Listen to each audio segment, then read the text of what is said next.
Thank you very much for signing in. Good afternoon, everybody. And here we are. Okay.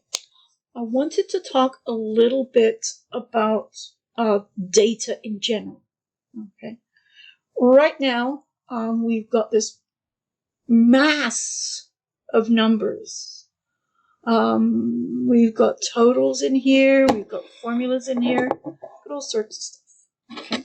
So even before I attack the book, before I even look at the book, I want to point out a couple of things that might cause us problems when we're working with a chart. For instance, if you look at your headings here, you've got 2008, 2009, blah, all these, all the way up to 2016. Then you've got a whole host of other numbers, and then you've got a total down here.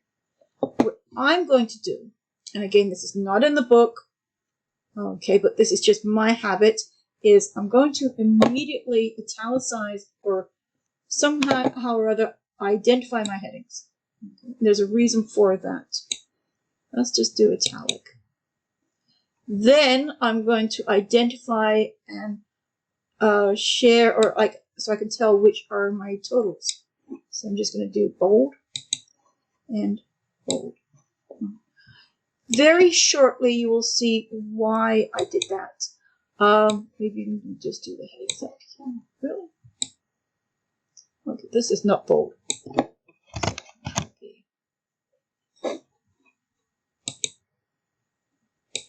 Okay.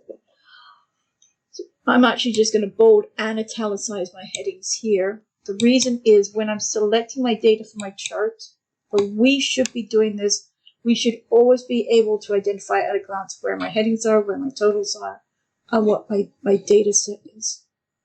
Now, the other thing I wanted to make, to let you know, the headings as numbers might prove to be difficult. Okay, putting it out there for now. So those are my caveats. Those are my warnings. During this exercise, I'll be using the control key quite a bit, just because that's the way the book tells us to do it. So I am on the top of page 178. I have it open. I've made my own modifications. They're just mine. And so it says click any cell in the range A5 to J14. Okay. And then it's going to ask me to select the Insert tab. Pretty much everything we do with the PC Mac should be able to do for this exercise. Insert column or bar chart, and then select the cluster column in the 2D column section. It's an interesting fact that when we are creating or designing or inserting a chart, the more accurate chart are actually the 2D, two-dimensional versus three-dimensional. Like the two-dimensional, what you see is what you get, but the three-dimensional, there's a little bit more, because they're trying to put that 3D in, the representation of the numbers does not appear to be as accurate. Plus, I want to leave you with this one here, less is more. Okay, so for our purposes, we're going to use the 2D cluster column. And that's it. Okay. But page state the cluster.com in the 2-D column section, but we search is 3 in 3. It is true. I don't know. Well, that I read it maybe about 6 months to 6 months, maybe a year and a half ago. That they, just because the way the 3D looks, it's just perception. It looks less accurate, or you have less capability to be accurate. So let's do that again. Okay, thank you. All right, so go to my chart, 2D, and you notice here it did a couple of things. It says, I know that these are headings. Everything else, and I know this is just data here, and this is a bunch of numbers. That's all Excel knows about it. That's all it cares about it. And you notice we have color coordination. So for now, up to this point, because there's nothing in a for Excel system, yeah, okay, I know these are headings. I'll deal with it accordingly. So now you can, when you ask to move your chart around, what you need to do is to bring your mouse up to either the top bubble anywhere in the top row, but not any of the circles. Also, what you'll want to do is to, I'm going to take a snapshot of this one so you can see.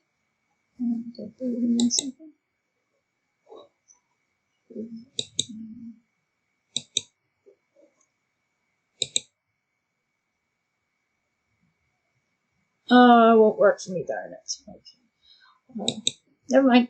I was trying to show you what the mouse pointer looks like. So it's like and there's nothing I can do to make it bigger. I am going to try and zoom in a bit, but no. Nope, it stays down. Debbie, you can expand to the graph. I can, but that's not what I want to do. Oh. You can size it according, but if you can see, maybe I can do it this way. It's the pointer. That's the only thing. Yes, I'm gonna go increase one. When I bring my mouse down here in the pointer, this is the one that allows you to drag it and move it around. That's the only thing I want to do is show you what that pointer looks like with the arrows on the back. Also, you never go to the little circles here. You don't drag because you'll size them by mistake. Okay. We're not interested in sizing them, but we just want to be able to move it. So that says I can go.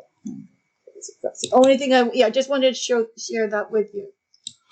Also, so dragged it to a new location. I don't care where you put it as long as you know where it is. I guess I'm going to put mine up here because I'm going to need to. Really? A17. Oh, they do want it down there. That's annoying. Okay, so A17 to L something. I'm telling you that you're going to make it as wide or as large as you need to. Alright, so you can see everything. And as soon as we make this thing larger, we realize exactly what kind of garbage we are dealing with. Okay, because Excel did exactly what we told it to do. We said, grab everything. Just put it into that chart. Don't worry about it. We'll deal with the rest of it. And exactly what it did. So. Can we add a label for each column? We can, if you give me a few seconds. Yes, we can. We're going to do it. I'm sorry. No problem. No, I have you back for this one. So, no, I just asking if we can add what. Yes, we can. But just before we even get there, I know people have dealt with charts, and I apologize if I'm already telling you stuff that you know, but I just want to make sure good foundation. There's two ways to edit, modify, or do something to the chart elements. So it could be the title, it could be the legend, it could be the axis. You can use the chart layouts, and you go to drop down list here, which is exactly the same as the plus, which gives you the chart element here. It's not as it's just as good. And regarding the question, those are called data labels if they are for each series or each category or each line. It will be a data label. We're going to do that. That's exactly what I was searching. There you go. Problem solved. All right. Thank you. Okay, so I will always do this. Anytime you see me look at a chart, whether it's mine or somebody else's, step one for me is always going to be switch column and row. Okay, right now, not really too impressed by this. Doesn't tell me a lot. Just a bunch of information. Actually, plus is incorrect information because the total should not be there. So let's see what happens if we switch to columns and rows. Better. But what is the message? What is the story? Why are you putting this chart together? Do you want to find out how over each year, how each part of your company is doing?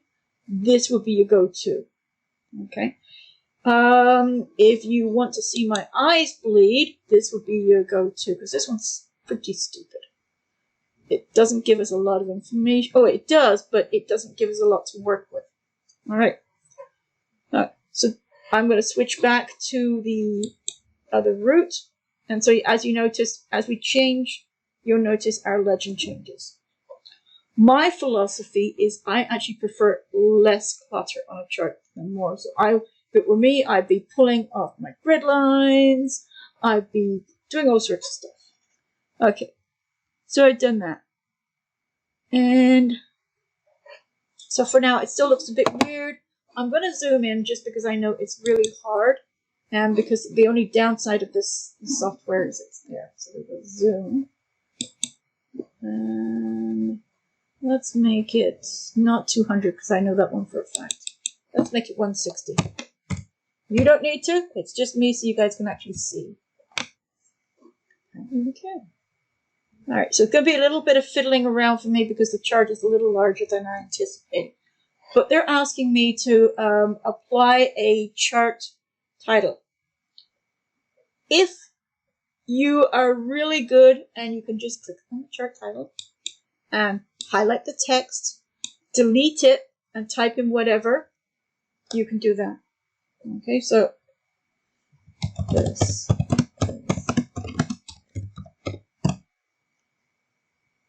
If I press the enter key, it's going to go wonky on me. That's okay. But there is a better way to do this. Whatever. Go away. Other than annoying me. Yeah, you just have to click outside of that title box. Yeah, there's got to be a better way than doing it. Instead of highlighting it, clicking, pressing the enter key. Yes, there is. Okay, so bear with me 1 minute. I'm just going to go undo once more. This is where I started. So if I click anywhere in my chart title, I don't have to highlight anything. I go to my formula bar. I type in whatever title I want to. I can either press the enter key or I can click on the check mark. That's my method. It's easier to work in this space here, my formula bar, than it is in this dinky, teeny, tiny, weeny little space here. Okay? But if you were to send me a chart and if you did prefer to use this method, could I tell? Nope. At the end of the day, no. So, sales by type and year. So,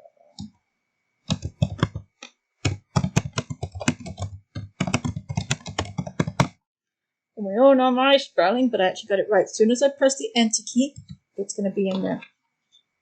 Isn't that better? I tickle myself so much. I really do. Okay. So now the next big thing we've already discussed, the elephant in the room, is the totals. For me, I would never do this. I would always select the data that you want and want the data that you select. Not that you can't fix it, but it's sloppy.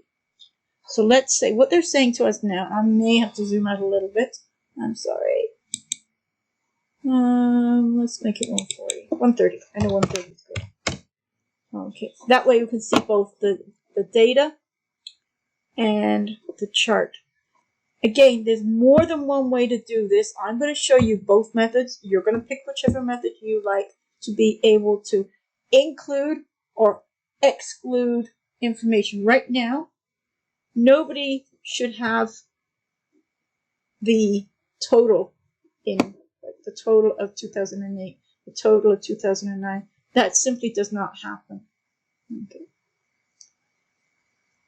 So what we're going to do is we're going to find a way to remove the total from the data set here.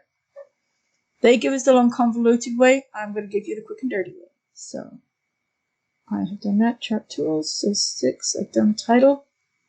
So 7, step number 7, still on page 178, is under chart tools, design, data group, and select data. And again, please watch me for this part. There's a couple little fiddly bits here. So we've got the 2 sheet tabs, design and format.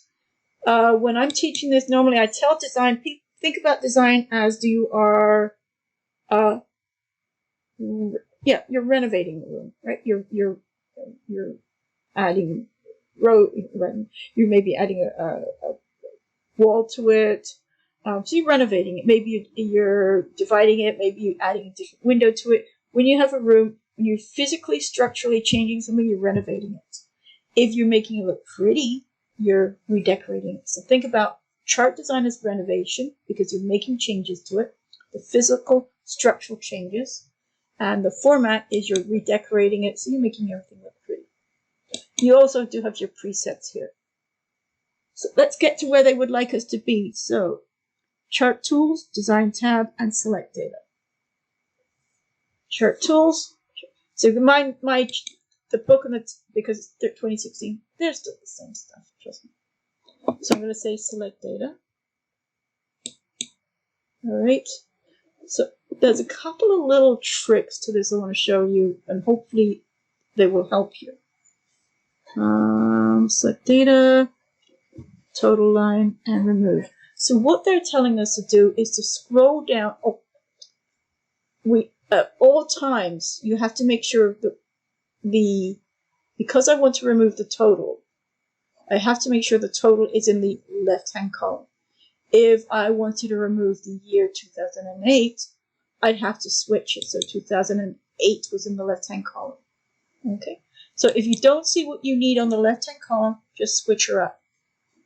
That's it. You want to make sure everything, because on the left-hand column you've got the whatever the heading is, the series title, and on the right-hand side you may have whatever the information is. So let's see.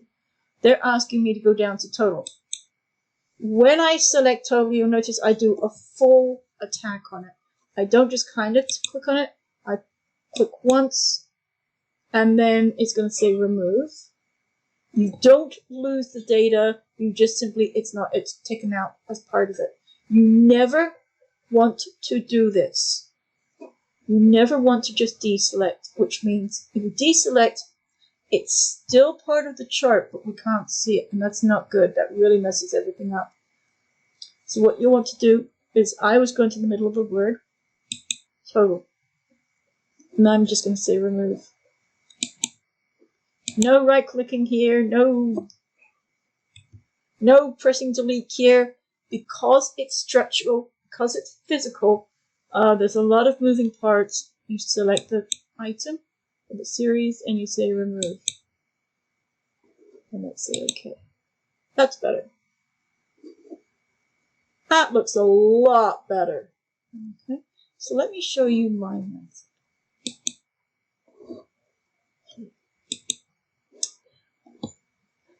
It's terrible.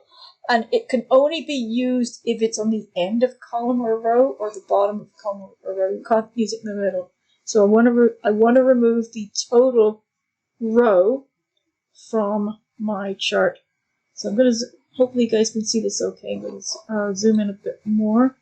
Actually, I'm going to do the method here. I can see okay. You sure you're okay? Okay. Yeah. You see the bottom right hand corner there is a little blue box. You're going to click and drag it up. You may be right, maybe I should have. The mouse is not that good. Okay, so if you see that little blue box, I'm going to bring my mouse up to it. When my mouse pointer changes,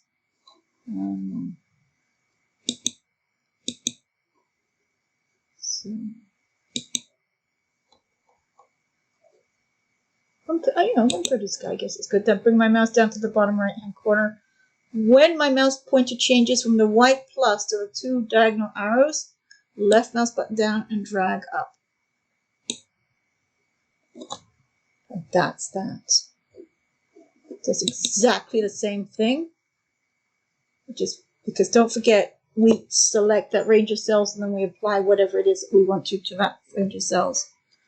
Okay. Debbie, what just happened? Like, was that necessary when you just did dragging the box up?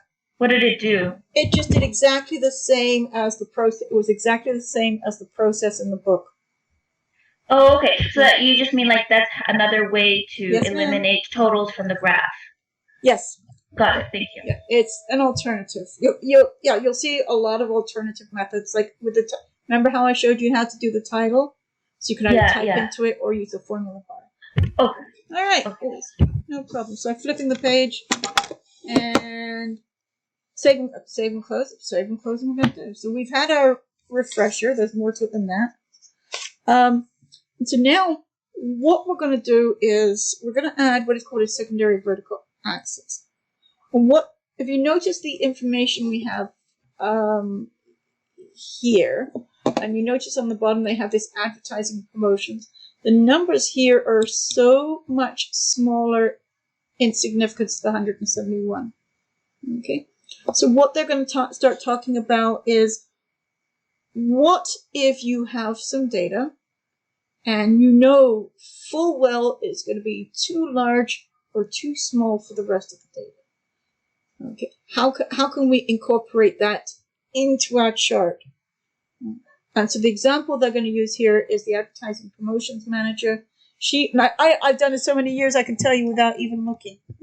And so what they're saying is she wants to be able to compare their values with everybody else. So that's what we're going to be doing. Okay. The y-axis is always on the left-hand side. In the previous years, it used to be X was going across the bottom, Y was going up on the left-hand side. And if you had a three-dimensional, like a 3D chart, like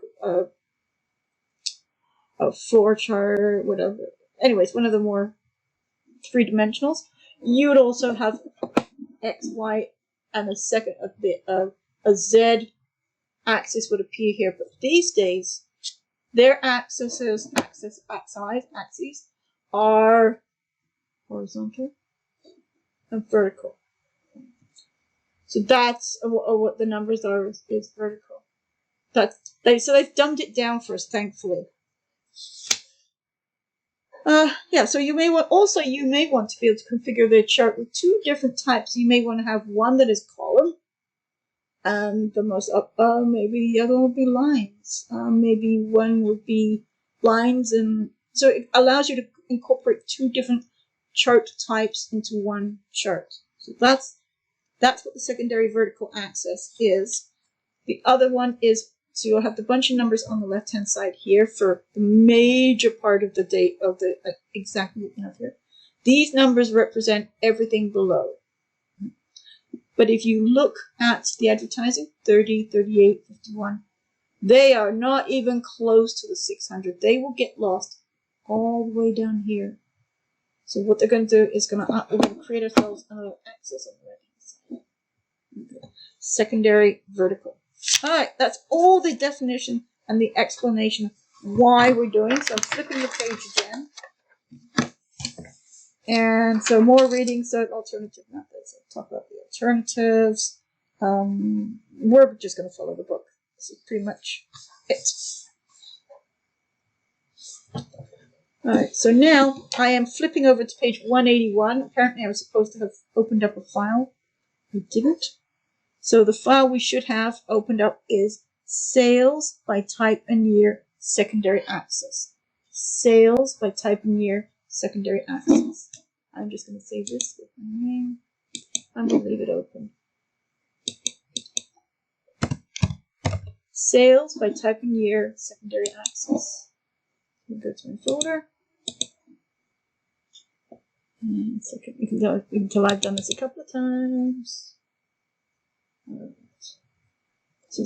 Well, that looks exactly the same as we did. Oh, almost looks the same as we did before. Oops, what's going on here? It's insane. Okay.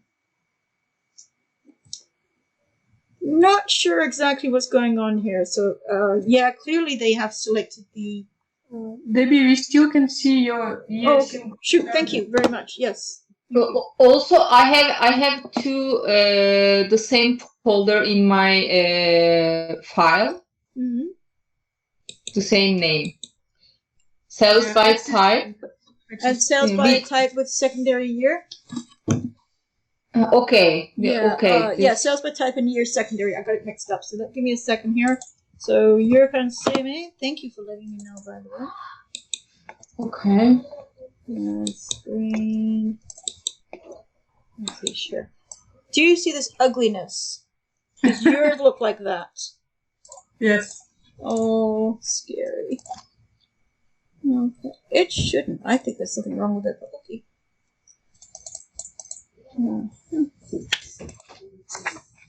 Okay, so I have it. And secondary axis. I think this looks remarkably not what I was expecting. And click on the blank area of the chart to select it. Again, when I'm doing it, you will always see me click either top left or the top right.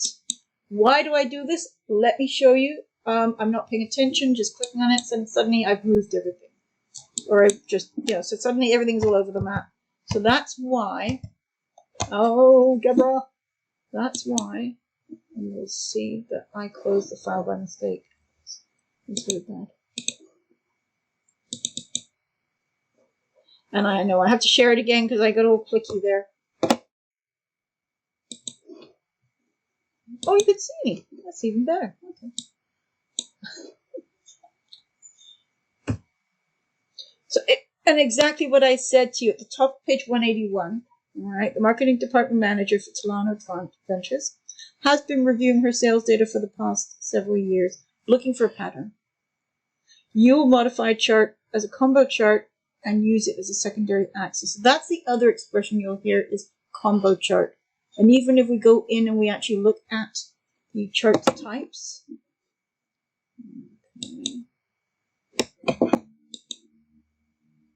okay, so again, I'm just highlighting it there. It's just out of habit, good place to be. I personally think this looks very bizarre and freaky, but that's what they say. Chart tools, design, and select data.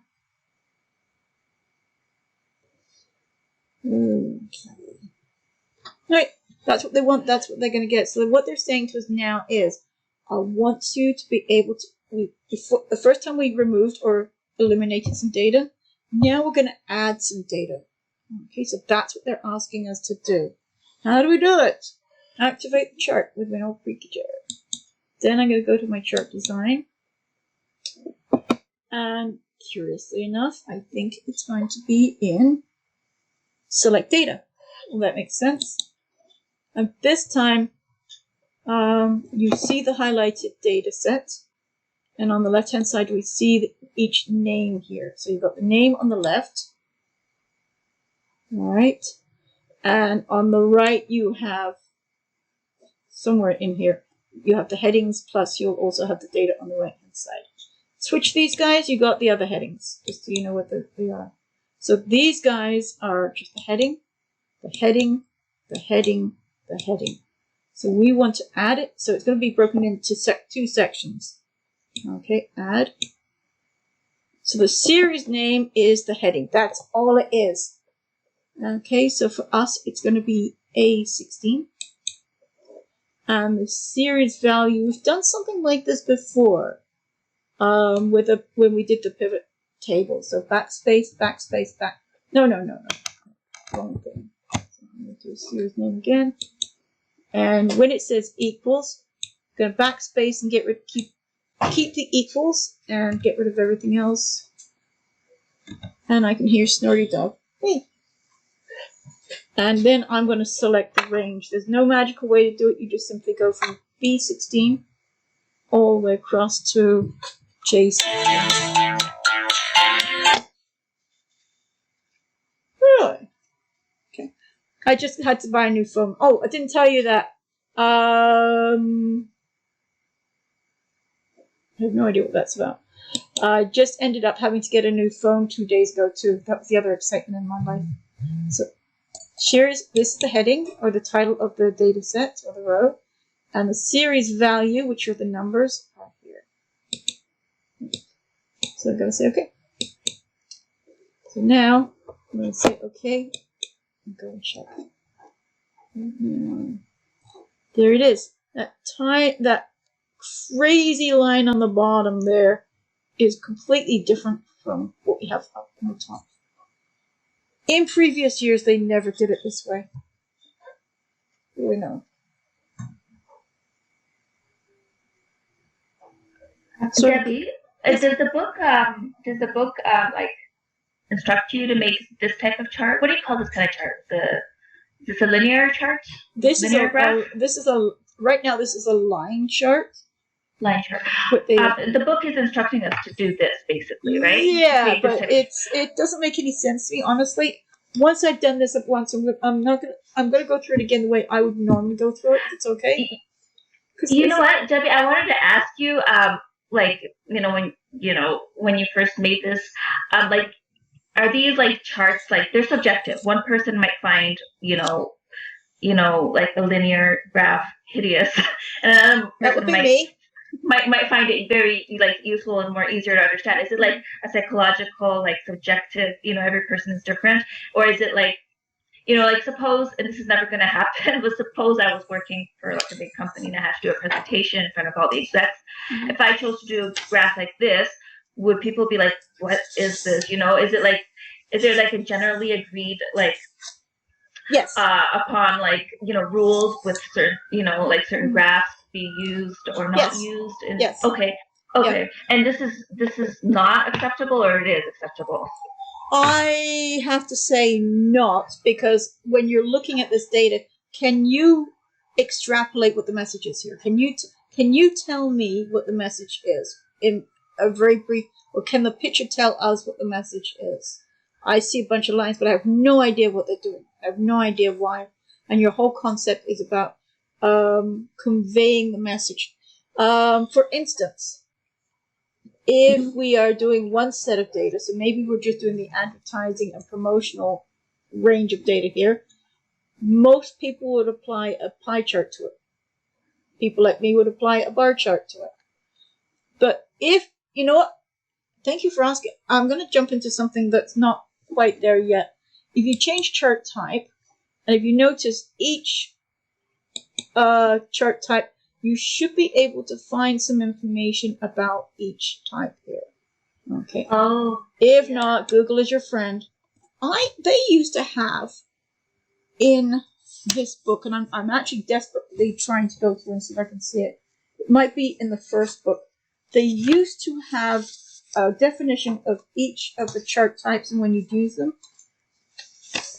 Give me some time. I'm going to see if I can pull it out for you, but I've got a couple of really good articles about what kind of chart, when would you use it, why would you use it. So to kind of marry those together. Because, okay, thank you. That would be helpful. And if I don't, you know the rules. Remind me until you get it from me.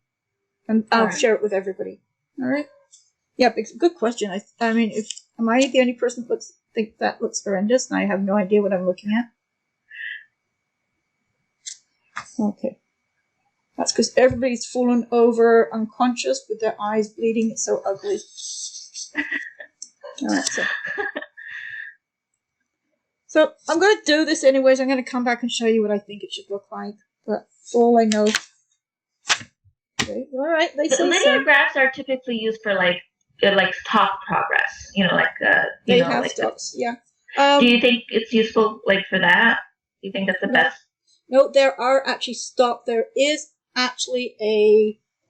Oh my god! Oh, it makes my eyes blur. I'm looking at this. It's terrible. So chart type. One of these guys in here is specifically for stocks. I think it's Box and Whisker. Okay, but again, it's let me find. Oh no! How about something called stock? Oh, there it is. No, you mean the thing I just went by? Yeah. Oh, store. Oh, stock. Yeah. Okay. Tree Map is relatively new to 2016. Sunburst is new. Let me dig it out. It's not part of the book, but let me find some more information about the different kinds of charts, at least to prepare you guys for out the workplace, to at least to look professional and feel confident. You guys always look professional, but give you that little extra oomph. Let me go back here. I'm completely just distracted myself. Okay, so done that. Okay. Yep, completely distracted myself. It's all your fault. I'm sorry. No, you've answered my question. Thanks so much. Okay, well, it doesn't take much to distract me, does it? Now, guys. So I've done that. I've selected it. I've added it. All right, and we need to change chart type to combo.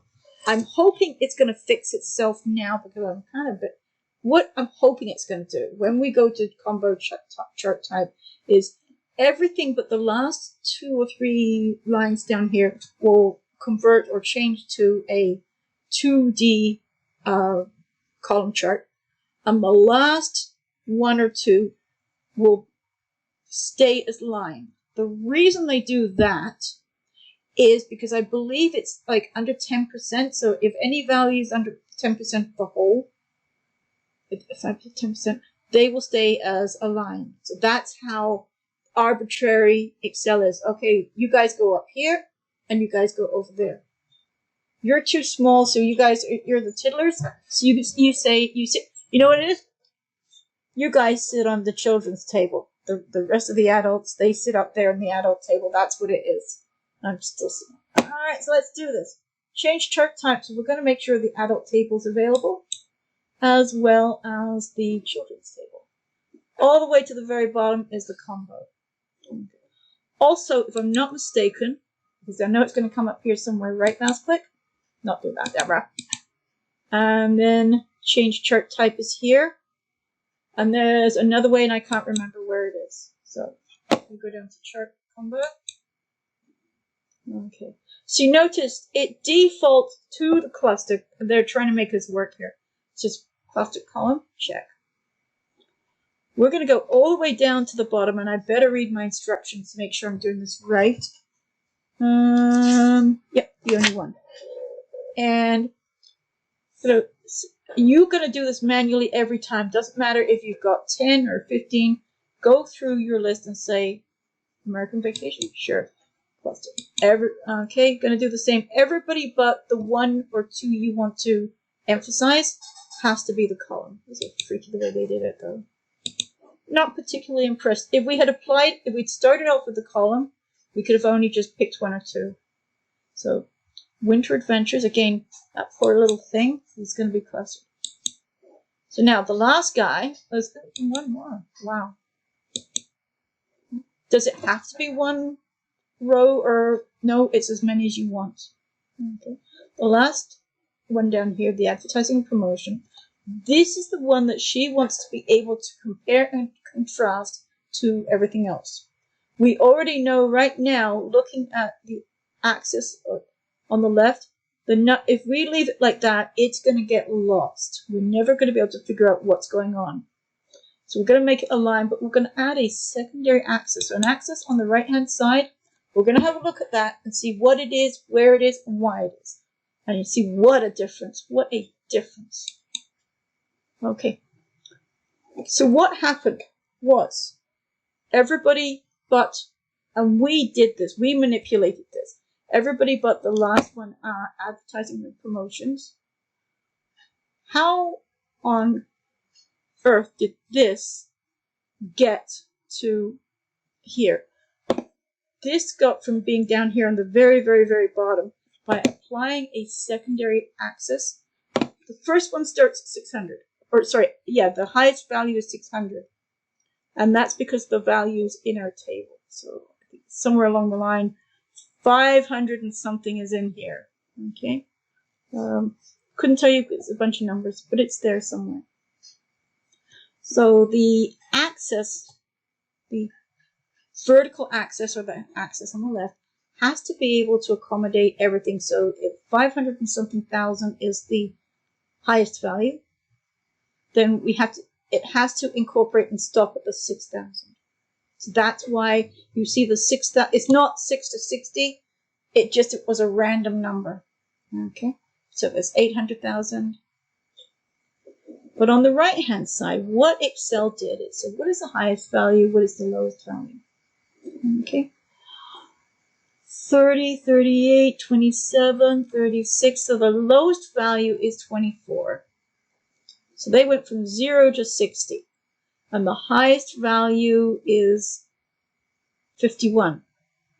So because it's already at 50, we have to be able to allow to kind of bump it up like we did the VLOOKUP.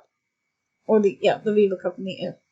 So it's just, right now it's 51. So the next increment up is 60. We're going to incorporate that. So that's why you see those numbers for years and years and years. I never understood that. Never quite got, but I thought, oh, that's why. Okay, so that's a combo chart. And it looks surprisingly like the book.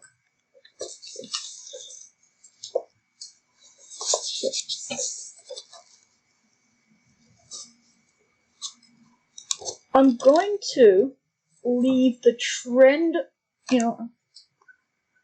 I should do the trend line with you. I hate trend lines, by the way, so I'm using any excuse to get out of them. Alright, so I'm not done any formatting, so I'll do a little bit of formatting before we get to the trend line. Okay, so before we get there, we still have to do a little bit more stuff. So I told you how much I hate the trend line? A lot. So, okay, this is here. Save and close, because we're going to do something, you'll see, it looks very similar. So, let's just do my initials on the end, and close. Formatting is entirely up to you. I will give you some tips and suggestions. I'll also show you some of the newer styles, if you will. But for now, we're just going to do the basics. Before we get there, let's do it. Let's go there. So file, close. Nope, I have to remember to open it and then share it. So sales by type and year. So when we're I can tell you it without even looking in the book. Sales by type and year, create a template. What is a template? Why is it important? Why do we care? A template is exactly what it sounds like. Give it a definition. I'm sure they must do somewhere.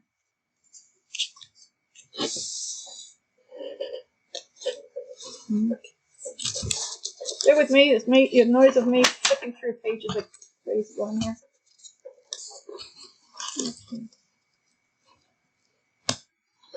The purpose of doing the template is the way that you may want things set up.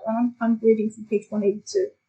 Once you've created your chart with specific formatting, you may want to apply that same formatting to other charts. Why would you want to spend all your time recreating it? Everything's there.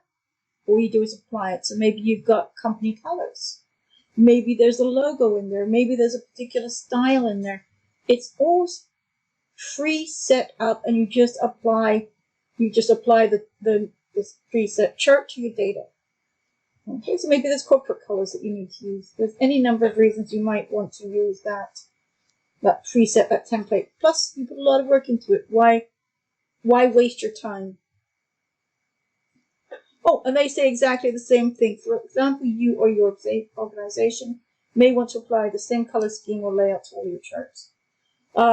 Yeah, absolutely. If you're doing a presentation, I would silently scream inside if all I saw was color pink, color yellow, color...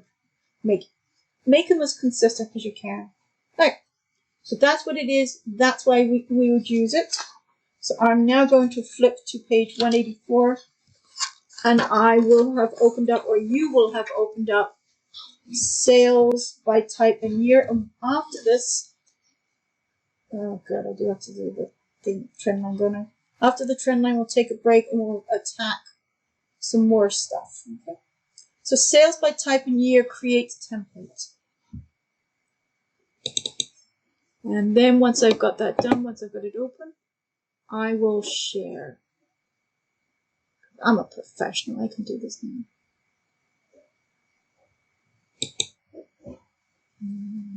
It's here. And we'll share. You should be able to see me. Enable editing. Okay. Yeah.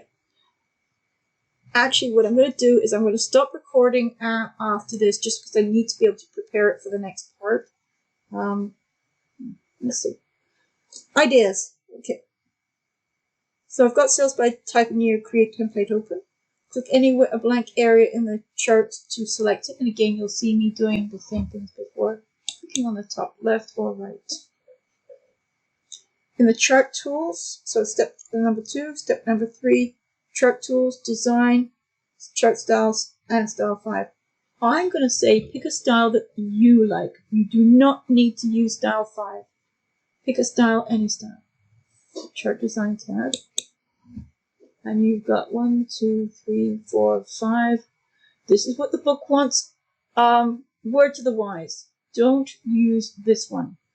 Number 1, if you're giving a visual presentation, so maybe a PowerPoint presentation, this is not repulsive. If I had to print it up, I would probably get very, very angry with you. Because that's a whole pile of black ink, green ink, blue ink. Yeah, I would get very angry with you.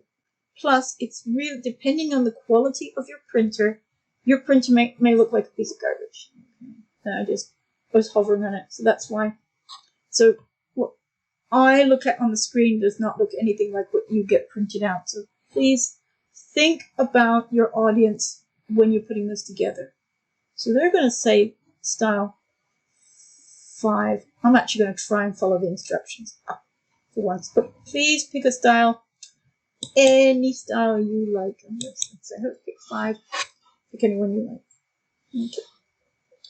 Then they're going to ask us to select and format chart area. And we're going to see this part. I'm going to be honest with you now. I struggle with this part. So what they would like us to do is to click anywhere. Format chart area pane. If you can't find it, do this. Add element chart.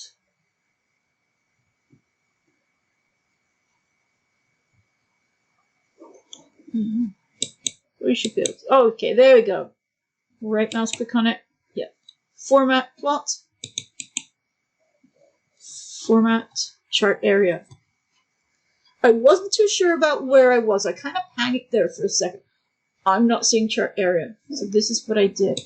It's cheating, and I don't care what anybody says. So I right mouse clicked on the plot area here. Right mouse. Plus you could hover on it and see it. But if you weren't, right mouse click, format plot, no. And you can either right mouse click on it and format chart area. So no need for me to panic. So then the chart area comes open up, and we've got our fill, we've got our effects, which is the cool stuff, and then we've got our size and properties. All right. Fill and align, and the fill. So basically, I'm in the fill and line. I need to go here, go fill. This is the part I hate. I'm embarrassed myself. Gradient. Light green, standard color, 5th and left. Okay.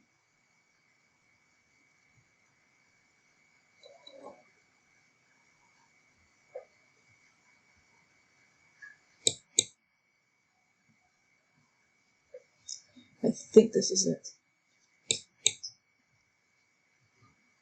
Actually, I did get it right. Still pretty ugly though, but yeah. If you are doing if you're doing gradient, if you want to do the presets, they're a heck of a lot easier and nicer than mine are. I don't know, it's pretty good. I like that one better actually.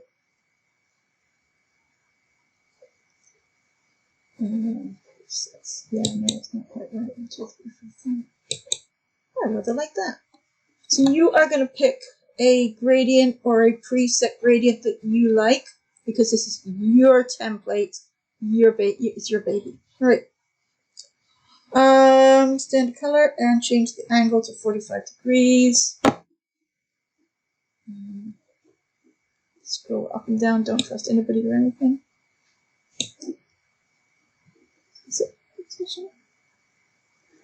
Oh, that's right, because I use. See, it won't let me do that because I have a preset. That's why it won't let me do that, because the angle is already preset. If you don't, this is where it will be. So let's just go to solid. Let's go to gradient. And no presets. Okay, I'll get my green. For some reason or other, I think I messed with it too much, and I'm to blame for this one. I can't get to my angle. So close my format chart pane area, and right mouse click on it, and save the template. Because we're here, I'm going to show you a couple of other things that you can do just to make it nicer. For starters, you're going to get rid of that gradient. Sometimes you may want to have no plot, or you just simply want to have just the text of that plot. Don't do this. Whatever you do, don't do what I'm about to do. I actually got it done. Oh my god, that's a first. Alright, so it did work. And save as a template. You're going to make as many changes as you want. Do you even want to have the legend? Do you want to have the legend above and below?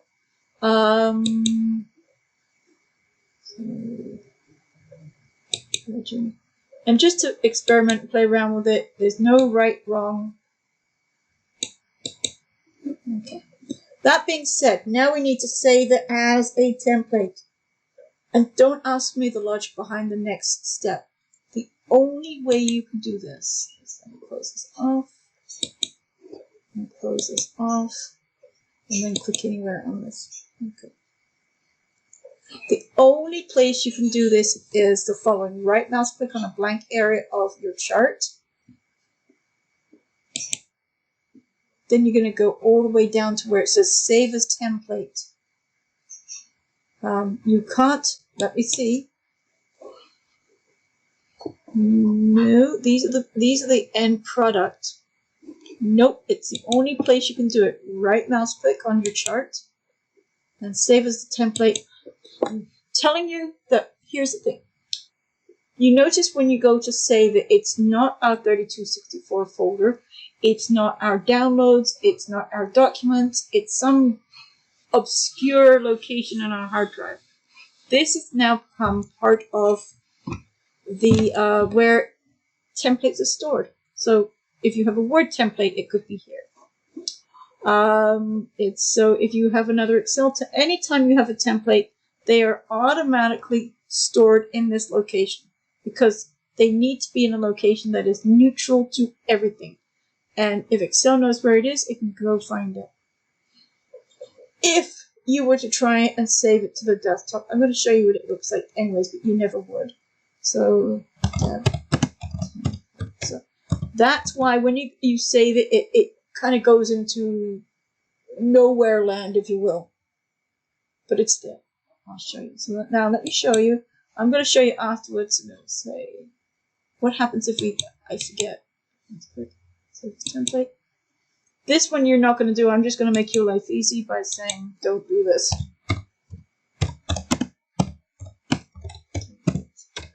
Alright, so as far as we're concerned, we've got everything done.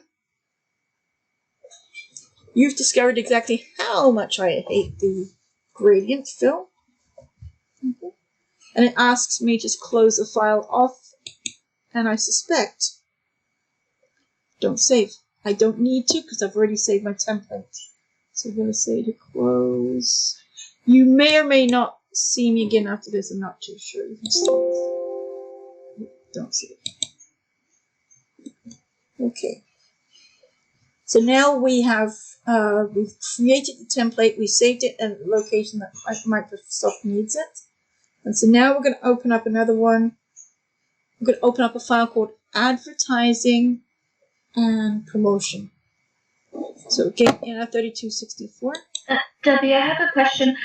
When you said not to save it, for instance, on your desktop, why is that? Funny you should ask that. Just give me 30 seconds and I will show you why, okay? Because it's like our, hard work we did, and then we have to save it someplace that's going to be hard for us to find. Yeah, that's a reason for it. You'll see in a second, but I do like to show you. So this is what we got. Let me do it the correct way. After this, we're going to take a break. I think we need it. All right, so I've got this information here. What do I need to do to it? And select any cell in the range A5 to E12. I'm doing that. Insert, tab, charts group, and you want to see all of them. You can't just kind of go like willy-nilly. So insert, tab. Okay, charts group. And you can either use the dialog box launch down here, or you can go to any one of these can't speak. Let's do the dialog box launcher. See all types. Not recommended, all types. And so what we're looking for here is, you notice where we are right now. Click on templates. Do you see your hard work there? Oh, I see. Yeah. So Okay. Excel has corralled the template and put it in a location. No matter where it is, it's always going to be there for you. All right. Okay. Thank you. You're welcome. So I'm not going to save this. I'm just going to say it's fine. So now, can I do this when I go to insert? And I'm going to go over here to templates. No. No matter how hard I try, there's no option for me to go other than wherever. I imagine you could manage them.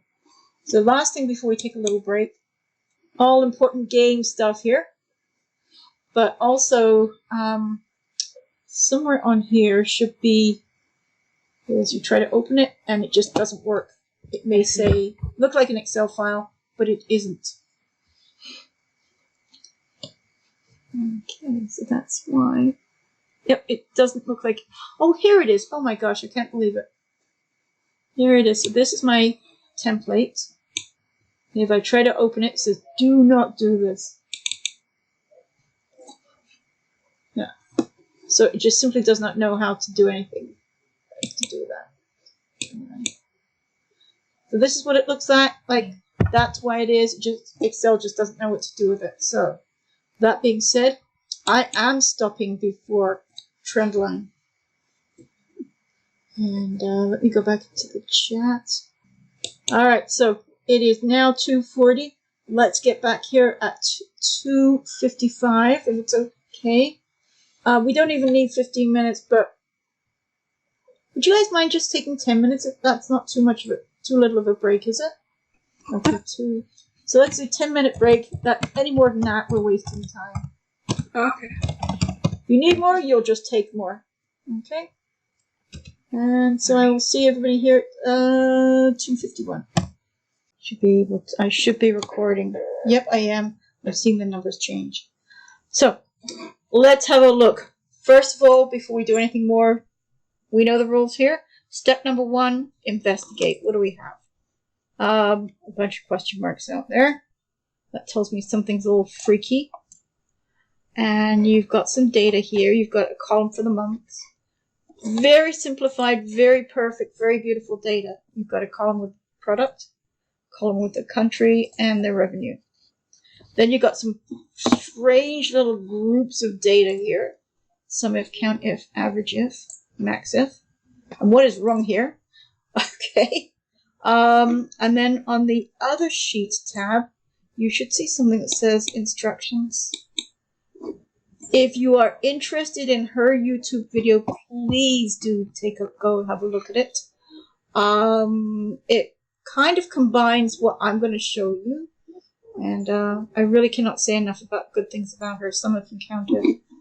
And she's also at the end of her lecture on the video. She's going to talk about something called ifs. IFS or ifs. Okay. Tomorrow, when we come in, that's going to be the first thing I'm going to do is introduce you to the new function. The problem is you may not have access to it. It depends on if you have the Office 365. So I'm going to show it to you anyways, just in case. No? Hello? Yeah, so we're supposed to have next Friday, not tomorrow. Yep, you're right. Right? Right? Right. Yeah, okay. Because I'm a little bit confused. Oh, okay, try being me. I'm confused. I think it's tomorrow. I can think about today is Thursday. I'm going, oh, where's my week gone? Thank you, Mom. Yeah. Oh, I'm a creature of habit. So, what a class someday this week in the future, we will do that then. And you can just color me. My face is as red as almost as red as my t-shirt. Okay. So, we are familiar with, when we do, and this is a nice simple calculation here. We're familiar with doing the auto sum, the max, min, count, average, and that. But what if we wanted to be a little bit more precise in our calculation? I only want to find the calculation of all the country. I want to find the total for all the values that are in the Feb columns. or Feb. So basically it's 7, 8, 9, 10, 11, 12. I think there's 8 if I'm not mistaken. So what if I had to add them all up? I only want to add up those guys that are Feb. We could manually do it. It's not a big deal. I can go equals sum, click on here. So I can quite easily do it this way. I can say, well, that's February, so I'm going to go across here to Feb. Then I'm going to go across to my values, comma. And I'm trying really hard not to mess this one up. So that $4,103, I manually had to do that. So you can see that there's a bit of a limitation. Plus, what if instead of 20 or 12 or 15, what if we've got 1,200 records or 1,500 records? The kind of your career direction, I wouldn't be surprised to see that. So what the sum if, it's called a summary function, like the max, the min and that, but it's one step further. It says, if it follows this criteria, we're going to add it up, we're going to average, we're going to count. So that's what it is, that's what it does, let's give it a go. And feel free to work along beside me, and as we go through this, I'm going to talk about the different ways of entering the values in. Okay, so I'm in J3. Feel free to follow along, work with me, J3. And I'm in the sum ifs, count ifs. I'm sorry, I don't see message. It's not on the book. Alright, it's not on the book. Sorry. Yeah.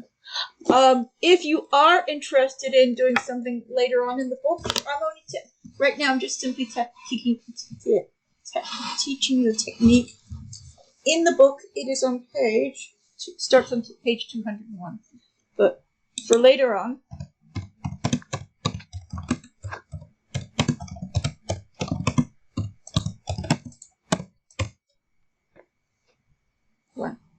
okay. And the purpose is to kind of give you an immersion in all things sum ifs. Okay, so that's why I'm not using the book. Plus, if you're reading the book, you're not paying attention to what you're doing. Hopefully. Okay, so let's do this. I agree with that. I don't like taking my eyes off the screen. I'm gonna miss something. Yep. All right, let's try not to creep too much. So there's 2 sheets in this workbook, and I am in the second sheet. It's called sum ifs, count ifs, and I'm located in cell J5, and I am going to do my first summary function. And to do that, for convenience sake, I strongly encourage people to use the insert function button. Definitely. Let it do the heavy lifting for me. The first time around, you may or may not have this in your most recently used.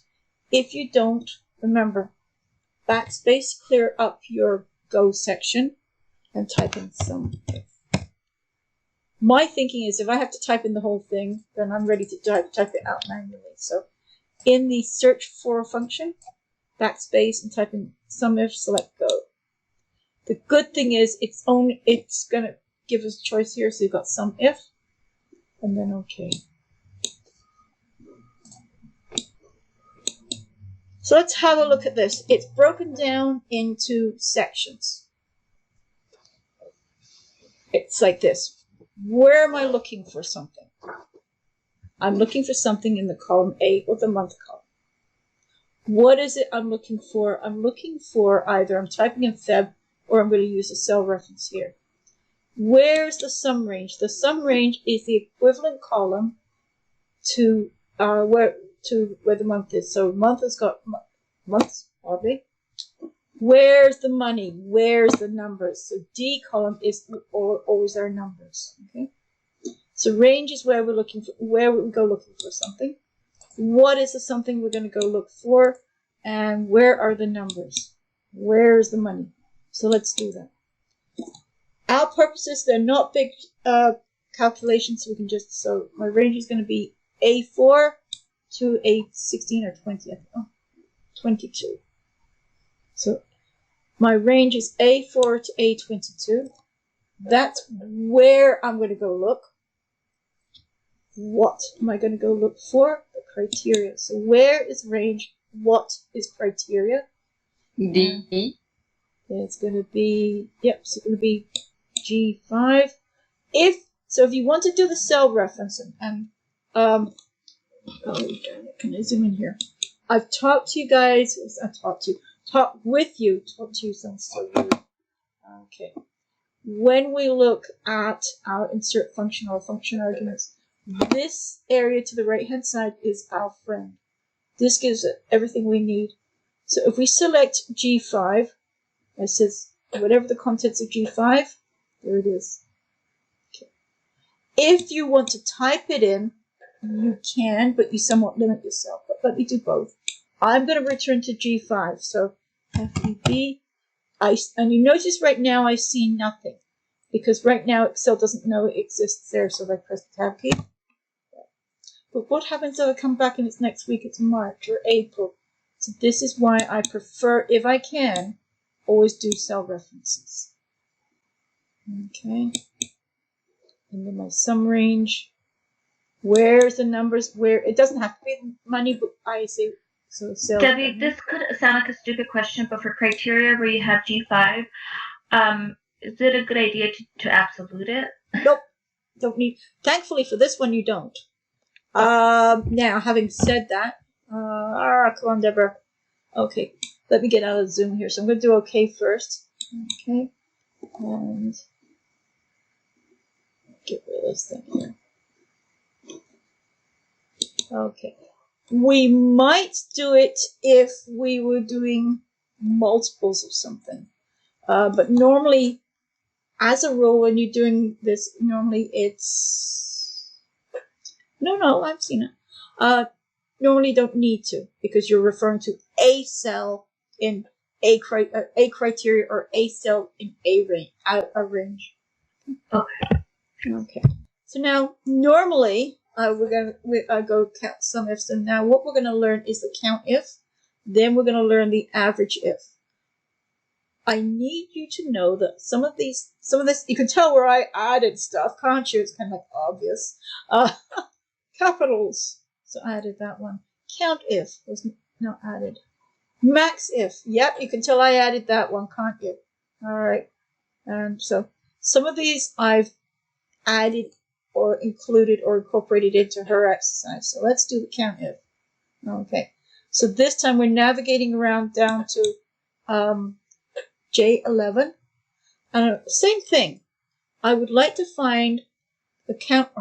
They say how many shirts, but it's not shirts, it's months. So find out how many X, Y's, or Z's. So how many months were in this range here. So again, don't struggle with trying to think it through. You can if you want to, but let's do insert function once more. And then we're going to go down again. First time around, have to type it in, and let's count. I think that's it. And then, so you've got count A, count ifs. Oh, good lordy. So I'm going to select the count if. Right. The reason I say use the insert function, it's going to tell you what it needs. Okay. So it says, I need a range. Where do I go look for this? So my range is going to be my month. It is. Yes, it is. Okay, my range is going to be my month. And what am I looking for in there? I am looking for a criteria. Okay, so criteria is whatever's in this cell here. When you do that, you should see a value. I think mine's tiny. It says 8. Where am I looking? What am I looking for?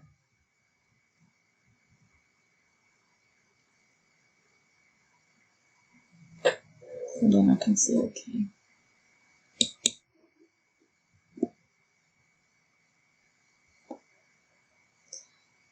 If I go too fast or too slow, I know you guys will let me know. Can you do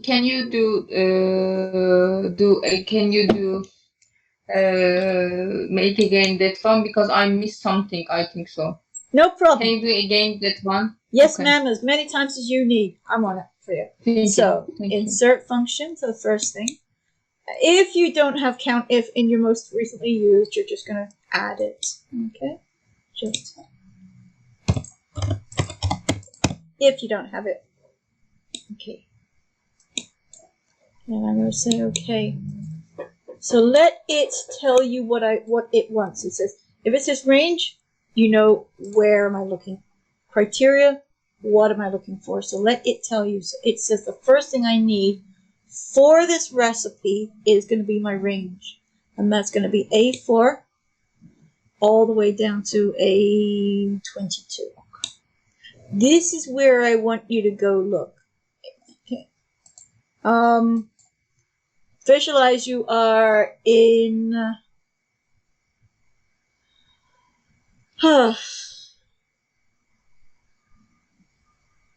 Dollarama, okay? And I'm going to tell you to go down to because we've got some Paddy's Day coming up, St. Patrick's Day. Go down to the aisle at the very, very end and tell me how many St. Paddy's Day hats are there, the green hats. So you're going to go down to the end aisle in Dollarama, and you're going to count the number of them, the St. Paddy's Day hats. And you're going to come back to me and say 10, 15, maybe even 0. We don't know. Maybe it's sold out. But that's exactly what we're telling Excel to do. So that's where we're looking. And the criteria is whatever's in here. I am going to be taking my time with this one too, simply because it's one of those really important stuff. If you go out to the workplace, they will ask you about this. Can you do this? Yes, I can. Well. All right, so the average if, same thing, max if. So we're going to do the same thing. If it's okay, let's do this first. So we're going to find the average if. It's a bit time consuming the first time round. So insert function. And I already have average if for obvious reasons, but if you don't forget. Get rid of the text on the top. Average if, and then go. This is only ever a one-time process. Average if, go. So again, let it tell you what it wants. So it says go for the range. All right, I'm going to go for the range, and my range is going to be month. Go look in there. Okay, Deb. When you've looked in there, what I would like you to do is to find. Actually, you tell me what you want. So you're telling me that you want to find the February, the average of all the February sales. Okay. And as far as average range goes, it's the only one with a number. If you're unsure, please, please, please take advantage of the information down here. Finds average arithmetic mean for the cells. Or the average range of the actual cells used to be finding the average. Okay. So what it says is, basically, I'm saying to you, that's where the numbers are. So our numbers are in D4 all the way down to D22. So D4 to D22. Where do you want me to go look at, Deb? I want you to go look in the month column. What do you want me to go look for? I'd like you to look for Feb. Sorry, Feb down here. And what do you want me to do with it? Then I want you to go get the numbers for me, and I'm going to average the sale of all sales made in the month of February. I'm going to give you the average of them. So now you can probably begin to see there's some pretty good purposes for us. All right, last but not least, actually, max. I think you could do max if, min if. If it's okay by you, I'm going to do one more, and then we're going to go to the next level. Okay. So I'm now in column J24, and I'm going to do this. I only have to do this one time, so it's max if. Right. I'm going to give you a little bit of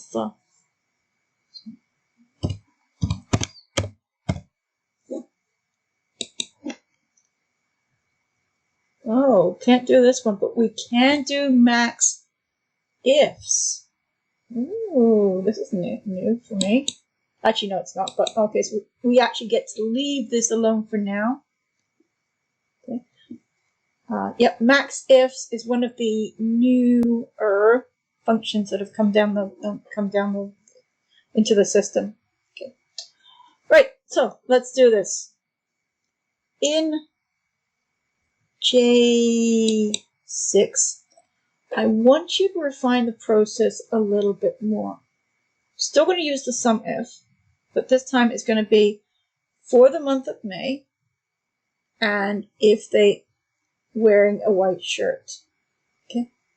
There might be nobody for all I know. We have no idea. There might be somebody, there might be nobody.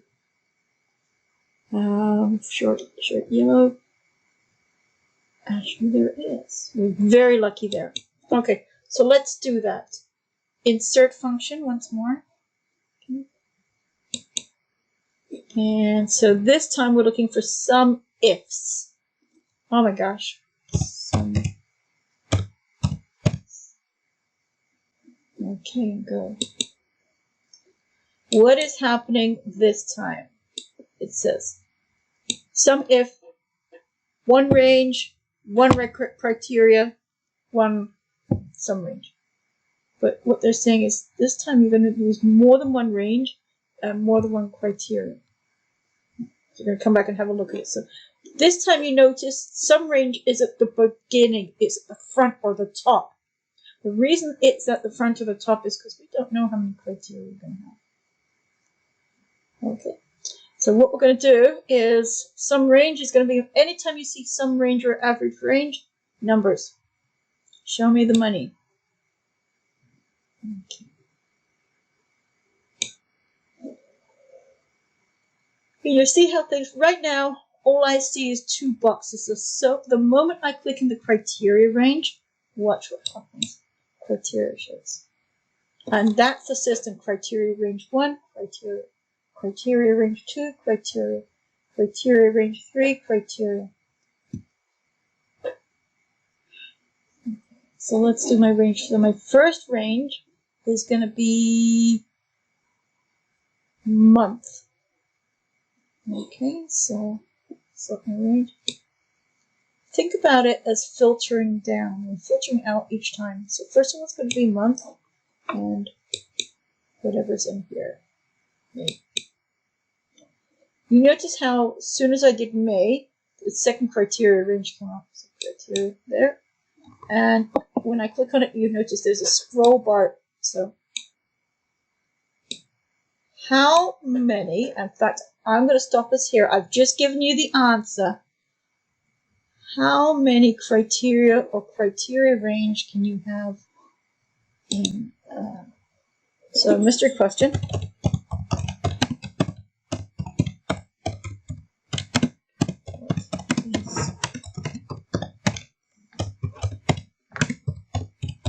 It's also in the book, by the way, but I think it's not updated. What the heck?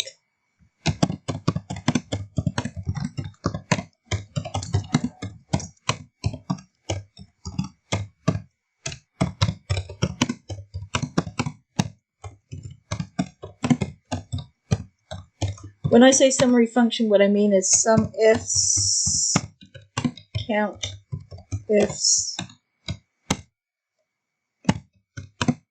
Well, now we know max ifs. So anything like that, when it's multiple criteria, what is the maximum number? I've shown you for the 365, but depending on if you're running a Mac or if you're not running 2019 or whether you're running 2016, those numbers may differ. So when you give me your number, identify it's going to be, and I just realized what I did. I'm an idiot. I can't believe I just did that. Is what you're going to do is identify I'm running a Mac, I'm running this, I'm running that. So that way, then you'll understand why your numbers may be different. Alright, so that being said, that's a mystery question. I've already actually given you the answer. So criteria range 1 is A4 to whatever it is. criteria 1 is going to be May. So the next criteria range is going to be, make sure I'm in the right location. I've done that more than once. So the next criteria range is going to be my product range, my product column. Okay. And my second criteria is going to be whatever's in here. That's it. Sum range is where the numbers are. Criteria range 1 is my month, and whilst you're looking in the month, you're going to look for May. Criteria range 2 is my product, and there you're going to look for shirt white. Okay. Let's see. Deborah, where did you put the range that we are going to evaluate? Okay. So let me just go back over here again. It's easy to see it this way for you. Okay. So the first range is always going to be the sum range, which is the blue. Okay. And then, so then you're saying the sum range is where the numbers are. That's the sales revenue. So then the next one is going to be my first criteria range. How do I define that? Because what is it I'm looking for? I'm looking for the month of May. So that's located in the criteria range month. Oh, yeah, I see it. It's the very beginning. Okay. Mm-hmm. So then I'm adding a second criteria to this mess, okay? And what I'm saying is I want to be even more refined, more specific. Just not all the sales in May. I would like to make it only the white shirts sold in May. That's the only thing I want to see. I don't care about blue or anything else. So criteria 1 is May. So what Excel does, it goes down here. It says, oh, I'm down here because there's 2 guys here. But my second criteria is going to be shirt white. And so that's when it comes, so it says May, check. Shirt white. Criteria 1 is May, check. Criteria 2 is shirt white, check. Let me go to where the numbers are, and I'm going to return the value 409. Thank you for repeating. My I just pleasure. used count if instead of sum if. That's okay. I'm not even going to tell you the number of times I've done that because you don't need to know. It's embarrassing enough. So, now let's do 3 criteria. Okay. So this time again, same thing. Go where we want to. And insert function. This time we don't have to do anything. It's there. So we're going to do insert function. Thankfully, finally, hallelujah, we actually have it here in my most recently used. Okay. So let's say my sum range, always going to do the numbers first because it has to know where to go. That's why that's the front. We have no idea what's going to happen afterwards, but we know our one foundational thing is we know where the numbers are. So that's why these guys are at the front. So sum range. Alrighty. Criteria range 1. Let's see. Don't assume anything. So my criteria range 1 is going to be my month. So already got my numbers set up. So where am I looking? I'm looking in the month column. Yes, I am. What am I looking for? I'm going to use the criteria in G7. And I'm going to make a mistake. Okay. Location. Now I can do my criteria. And it's going to be G7. Okay. Keeping an eye on what I have on the right-hand side, this is so helpful for us. What is my second criteria range going to be? Where am I looking for the second thing?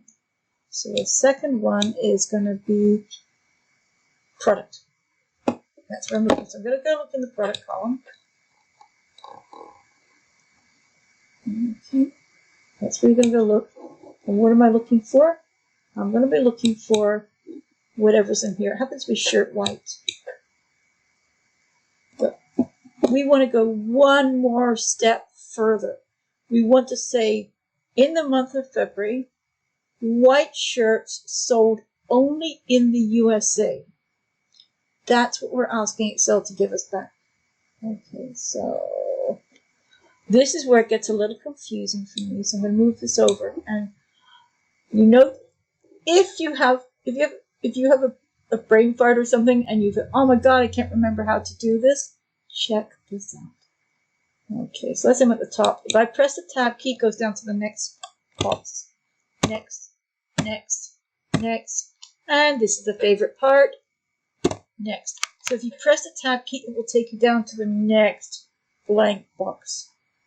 You can use the scroll bar, of course, but I like the tab key. So the third requirement is location, location, location. So my criteria range 3 is country. And again, I'm going to press the tab key. It's just simply easier to do that. And my criteria for this one is, oh my gosh, it's a lot of work. USA. Looking over here, making sure you see something in the right. You see some kind of number down here.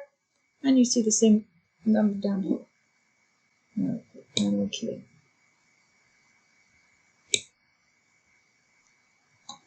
So what it asked, it says, in the month of February, I'd like you to go look in your month of February and see the sales for the white shirts. So February, there's quite a few of them. 1, 2, 3 of them. Okay. And only those sold in the USA, you're going to add those guys up. So it'll give me the sales of all the white shirts sold in February to or in the USA. So now, and the last, so we're going to do these two.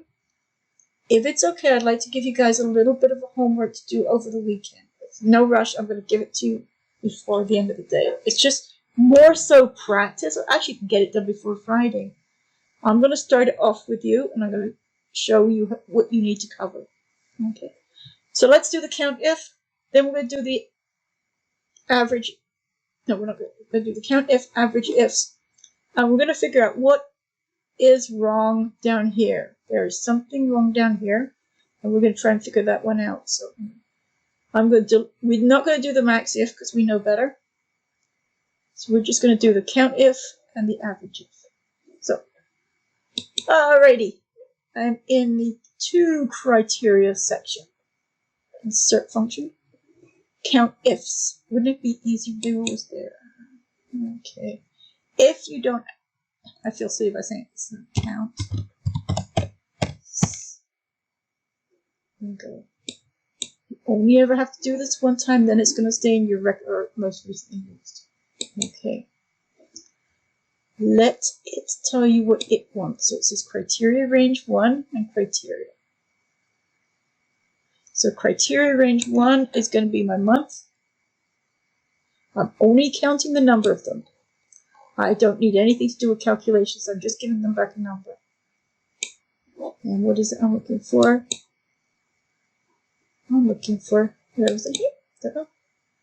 Criteria range 2 is going to be my shirt. So that's going to be my product column.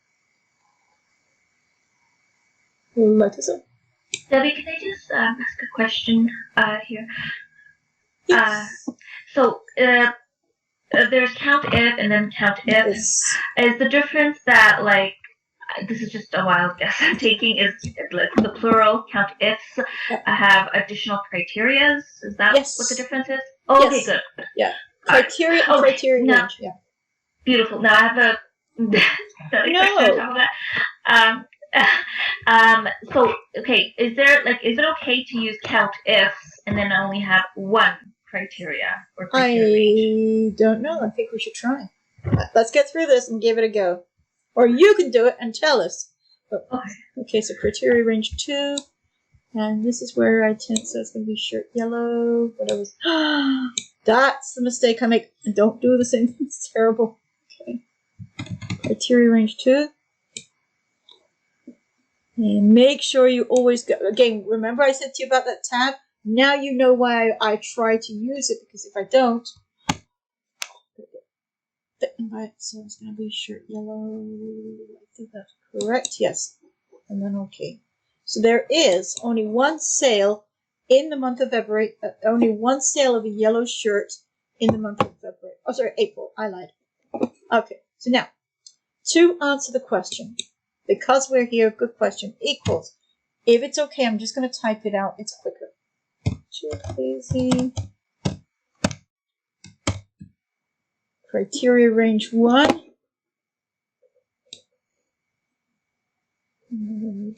Comma. My criteria is going to be whatever's in here. I don't know. Seems to work for me. All right, thank you so much. I thought so. I thought, Yeah, not logic, mandatory yeah. to put in Logic additional. dictates it does. Obviously, if you've got one, you can't go bigger. But if you've got the option of one or more, yeah. Well, what does it Perfect, thank say? No problem. And I would not mark you. I might comment on it, but I wouldn't mark you wrong. All right. So last but not least is keeping an eye on the time because we're at 3:30. We're doing fine. We're going to get this done, these two done, and then we're going to go on to something new. Not my singing. Okay, if you are ahead of me, please continue going. So we're going to do the count ifs for 3 items. I don't know. That's the only one we need to do is the count ifs. We're not going to do the average. We are going to find my mistake, but that's about it. So, first range, criteria range is going to be. That always goes, because you know what I said about having the sum range or the average range first? I always kind of question myself that one. What is my first criteria going to be? I'm going to press the tab key because I'm going to try and follow through. So my second criteria is my shirt. All right. Press the tab key and my criteria range 2. This is where I have to be very careful. So there. Press the tab key for the 3rd time. Criteria range 3, which is my country. Yes, you can use range names, by the way. If it was something you're doing on a regular basis, you could even say range name 1. So I don't know, cell 1, cell 2, cell 3. So you could always constantly reuse these and recycle these. All right, so I think I've got. Okay, so I'm going to press tab. I got a little confused here. Okay, and then I looked down here and I saw there's no value down here and no value down here. So what I'm going to do to correct this is press the tab key. And my 3rd criteria is going to be the UK. So it tells me in the UK there was only one white shirt sold in the month of February. So you can see how that's useful. Now,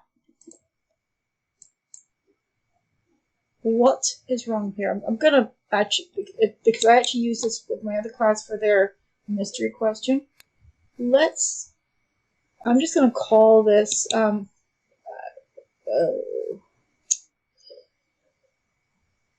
count ifs. Okay, I'm going to do, just because count ifs are here. Okay. I'm going to do exactly, I will put the magnifier on, and I'm going to, hopefully you guys are going to be able to see where my mistake is. Okay. And this is going to be a very typical mistake that you're going to see, not necessarily that you do, but other people do with their data entry. So insert function. And count ifs. Criteria range 1 is going to be the month. So far, so good. Criteria range 1 is going to be. Criteria range 2 is going to be my product. So far, so good. And my criteria range 2 is going to be down here. And shirt blue.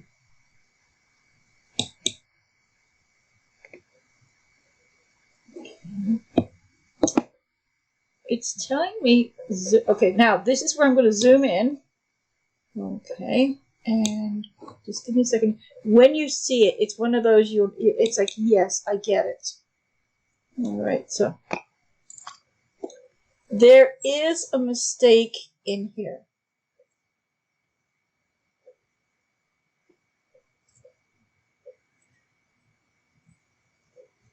If you don't get it right away, once you get it, it's like, yeah, okay, I understand now. You'll never not see it. You'll never unsee it, if you will.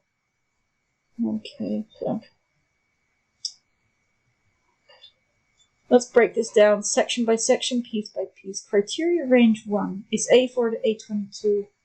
So it gives me everything there. So January to February, March and stuff. So far, so good. Then the criteria 1 was quotation mark May quotation, because each month is in there. So far, so good. And then you see down the third row, criteria range 2, you've got shirt white. So quotation mark, shirt white, quotation mark. Quotation mark, shirt blue, quotation mark. Each one of these is quotation mark, shirt white, quotation mark, shirt yellow. Now, let's look at the second criteria. What is wrong with something down here? If you look to the right of, so it was shirt blue. You guys look at the screen, and you can tell me where you think. Compare it to May. Oh, I see it now. Uh-huh. Do you guys want me to wait? Because now I cannot unsee it. I told you! I wasn't kidding, was I? You'll never unsee that now. Yeah. Okay, if nobody... Go, yep. Yeah. Please. It's the space after E. Yeah, shirt blue. So I saw it, yeah. Yeah. Now you know it. It's so obvious, but when the first time you look at it, you say, but everything's correct. My formula is correct. My function is correct. What is going on with this thing? I must smash my laptop onto the ground and stomp on it. Before you do that, I'm not saying it's not an option, but before you do that, let's go back and look at our data. So I'm going to say okay. And then I'm going to get out of here. I'm going to just say to the right. And there we go. So, yep. So now all I need to do is I'll go into my edit mode here. Even if you were to click on it in your formula bar, immediately you'd see yes. So I'm going to go space bar, and enter. Did that work out? It should have worked out. Why did you not? Now you made a liar out of me. Okay. So this is where I cheat.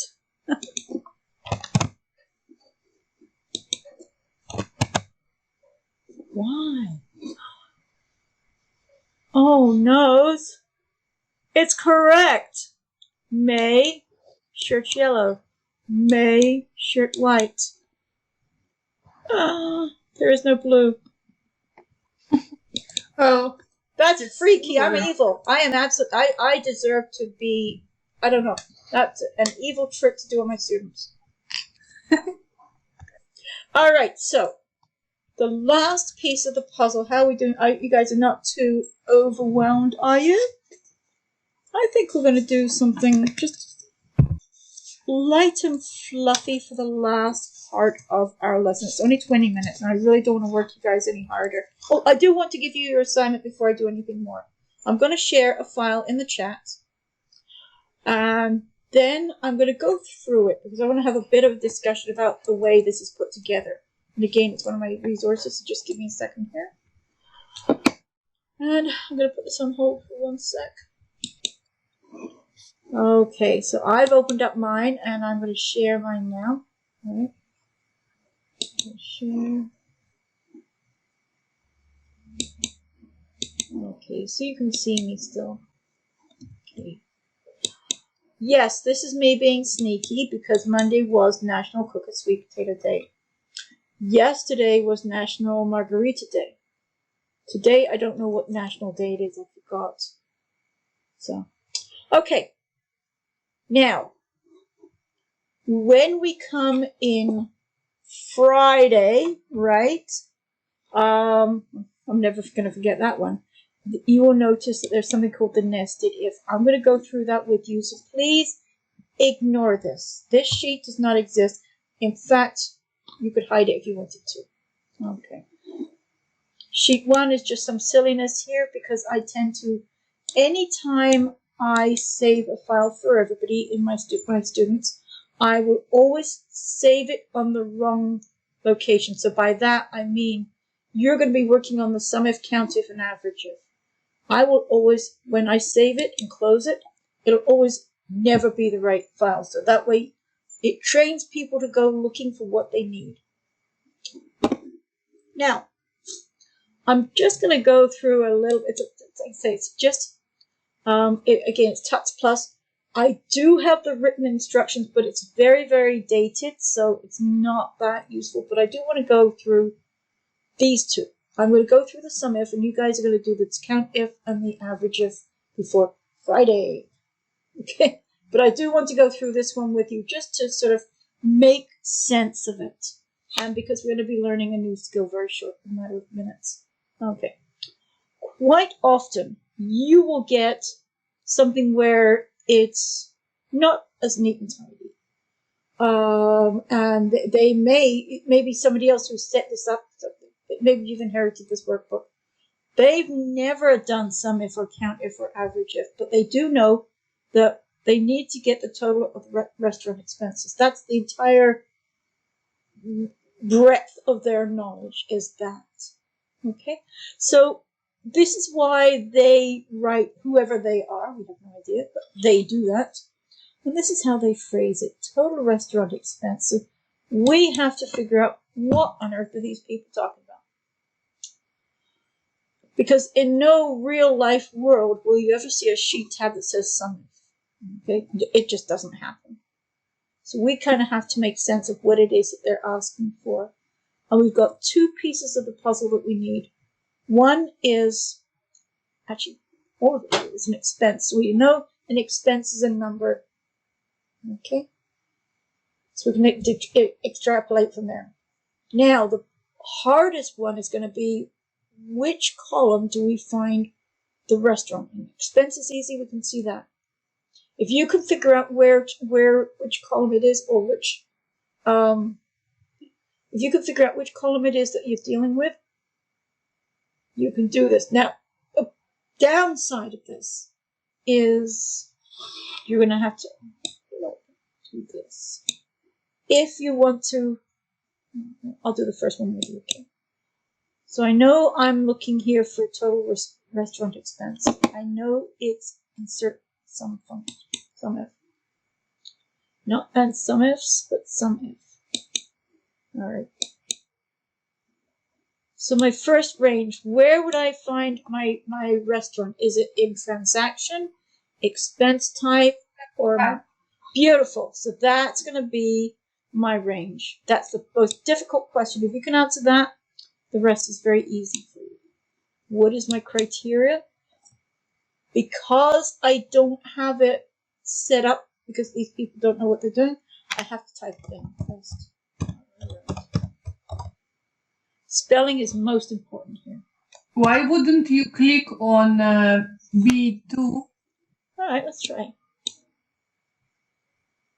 D2? Oh, because you can then change it. Yes, but imagine, if you will, that you don't have access to column E2. Sorry, you don't have column E. Or it's possible that for some reason or other, that has to stay exactly like that. What you see in E3 has to stay exactly like in E3. Does it mean you cannot put something in G3? Gosh, no. So you could either type it in, or if you, no, I'll get to the last part here. And then my sum range, which is my numbers. Give me the money. All right. So that's one way to do it. The other way is exactly the same. I'm going to do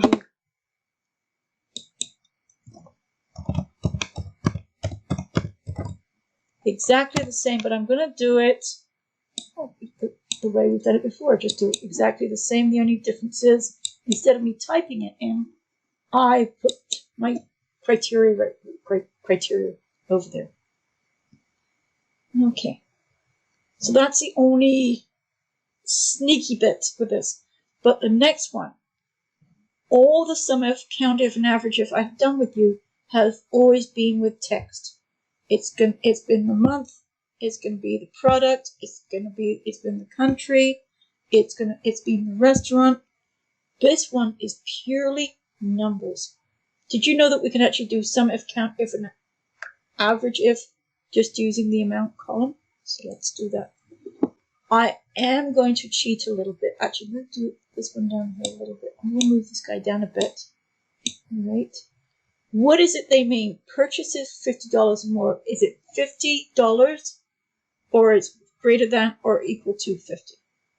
Or is it just greater than? Equal and more. Yep, exactly. Plus, okay, so we know that. And so if you are typing this in, greater than equal to 50.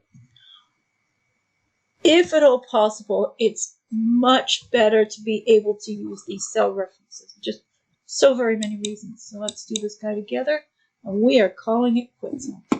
Well, after we get everything sorted out. Okay, so now, same thing. Insert function. Sum if. Okay. What is my range? Don't forget, it's number with number with number. So my range is going to be amount. Doesn't make a difference. It can be. What is it I'm looking for? I'm going to be looking for anything greater than. Make sure you do this, Deborah. Okay. And then whatever's in there. The first time you do this, it sounds a little freaky. So then my sum range is going to be amount. Okay. So what it says, go into your first range, which is your sum, I get your range where your criteria is. Go there. I want you to go and look for whatever's in G5, and it happens to be anything that's greater than or 50. So where do I want you to go and find that? This is the confusing part. Oh, right here.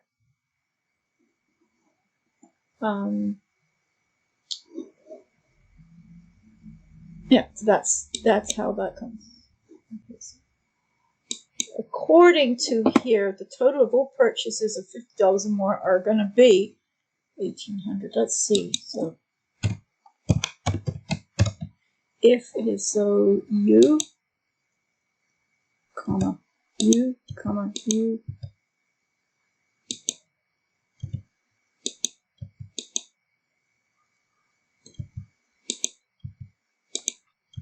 Debbie, you picked 22.55. I did. You made a mistake. That's C11. All right. Yep. So I can just see how easy this. Now you see why the sum if it's a good thing. Imagine the mistakes I did make. Yeah. You guys go. You guys have scary, scary eyes. You guys are so detail oriented. Oh, I always have to be on my game, but yeah. So now that's what this is doing here is exactly the same as here. So you have the count if, the same kind of language in the count if, and the average if. Okay. So when we get back in together Friday, because I know I'll never be able to forget that one. I'm going to stop sharing after a sec. Let me go back to my chat over here. Okay. So when we come in Friday,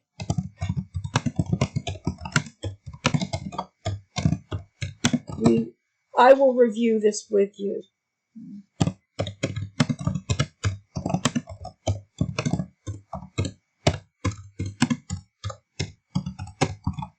But please do email it to me once you're done.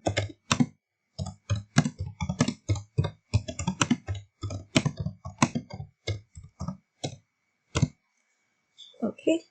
So it's your responsibility to do the count if sheet and your responsibility to do the average if sheet. Okay.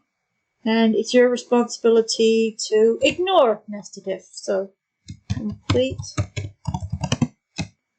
count sheet and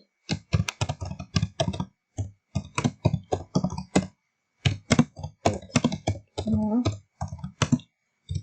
nested if sheet. Okay. If you want to do count ifs and average ifs and some ifs, please do. Okay. So your only requirement is to complete the count if sheet as well as the average if sheet and ignore the nested if sheet. Okay.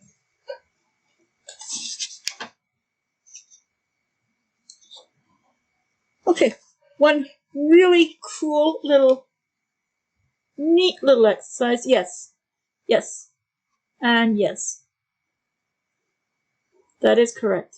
My gosh, you're good. Okay. Yeah. You guys have worked hard. You've worked all day. You worked in the morning class. Nothing more. I was going to go through the cell watch, but we're going to do that first thing come Friday morning. Okay.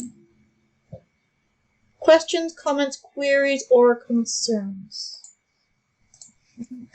Oh, thank you. Alright, you know the rules. Thank you so much. You're welcome. Thanks very much. Continue being awesome. you. Okay, guys, so I'll see you Friday. See you Thank Friday. you. Have a great Bye-bye. day. Guys, Bye. Thank you, bye. Deborah. See you. Bye bye.